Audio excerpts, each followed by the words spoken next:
Halo, assalamualaikum warahmatullahi wabarakatuh. Kembali lagi bertemu dengan saya. Sekarang saya mau bikin tutorial tentang cara bikin es batu yang super besar dan menghemat biaya tanpa menggunakan kulkas. Super besar dan menghemat biaya tanpa menggunakan kulkas. Ya, ini es batu raksasa 1 tong besar, dingin banget. Ini es batu semua nih, dari atas sampai bawah.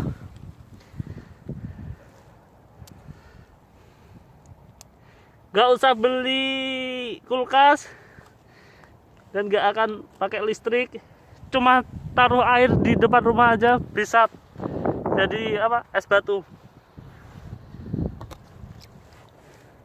super besar, keren banget. Tinggal dibentuk, mau dibuat bikin bikin patung juga bisa.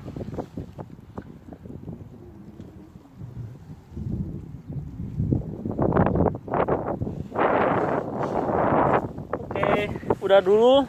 Jangan lupa like, komen, dan share. Kalau ada kata-kata yang tidak berkenan, saya minta maaf. Wassalamualaikum warahmatullahi wabarakatuh. Bye bye.